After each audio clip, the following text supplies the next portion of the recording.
The voice in the walls. It was nearly midnight when Kate finally moved into her new home.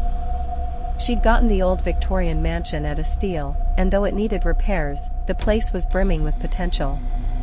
After all, it wasn't every day that someone could afford to buy an entire house with her savings. The real estate agent had hesitated when she handed Kate the keys, her face briefly creased with something that looked like worry. "It's, had a lot of turnover," she said. "People don't stay long." "But it's got great bones, doesn't it?" Kate shrugged off the warning. She was excited. She'd dreamt of a place she could restore and call her own. For the first few nights, things were quiet. Kate heard the typical old house sounds, pipes groaning, floors creaking, and found a sort of comfort in them. She figured she'd gotten used to the noises. But on the fourth night, as she was settling into bed, something strange happened. The silence of her room was broken by a faint, whispering sound coming from the wall behind her bed. At first, she thought it was the wind moving through the old house. But as she listened, the sound grew louder and clearer. It was a voice, murmuring words she couldn't quite make out. She pressed her ear to the wall, curiosity growing, despite a prickling unease. "Help me," the voice whispered. Kate jumped back, heart pounding. Her rational mind kicked in, telling her it must be a trick of her tired mind. But as she lay there, clutching her blankets, the whisper continued. Faint but pleading, like someone calling from deep underground. In the morning, she laughed it off, chalking it up to nerves and her imagination. Still, she couldn't shake the feeling that the voice had been real. She convinced herself to explore the house, hoping to find an explanation. Down in the basement, she found the old water heater, the pipes twisting around it like vines. When she looked closer, she saw something strange. The pipes led into a tiny crawl space, a dark void she hadn't noticed before. For reasons she couldn't explain, she felt drawn to it. She crouched down and peered into the darkness. At first, she could see nothing. But then, something shifted.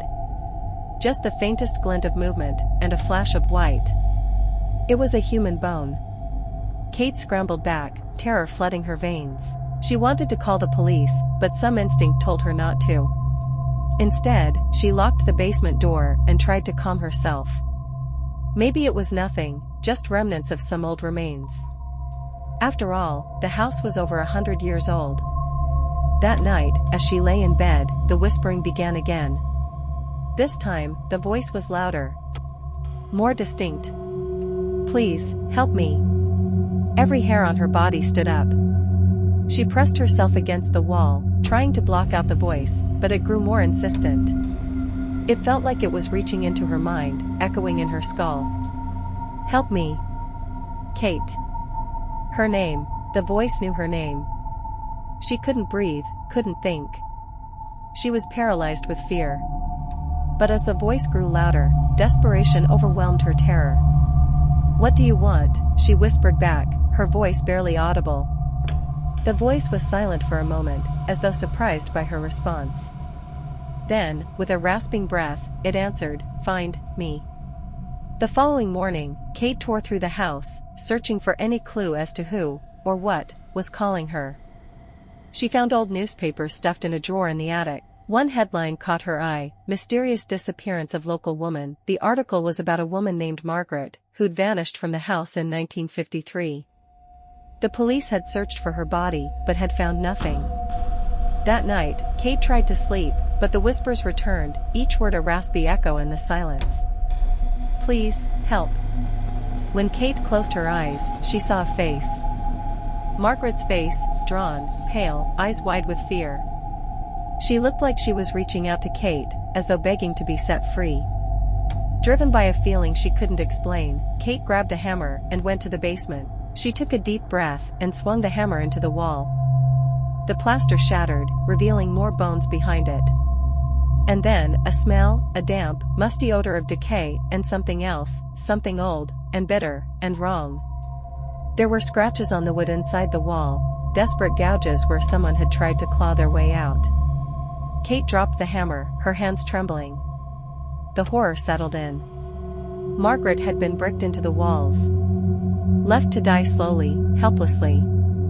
And now, after decades, her spirit was trapped in the house. The whisper was gone, replaced by an agonizing silence. But Kate could feel something new in the air, a watchful, malevolent presence. Margaret wasn't the only one in those walls. As the days passed, Kate grew paranoid.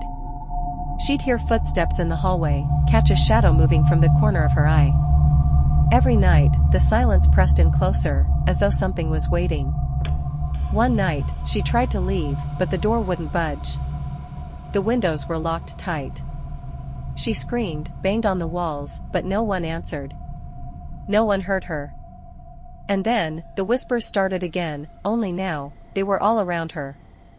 Stay with us. In the dim light of her phone, Kate saw faces staring back at her from the walls, Margaret, and others before her, trapped forever. No one knows what became of Kate. But some say that on quiet nights, if you press your ear to the walls of that old house, you can hear her voice, whispering into the darkness. Help me.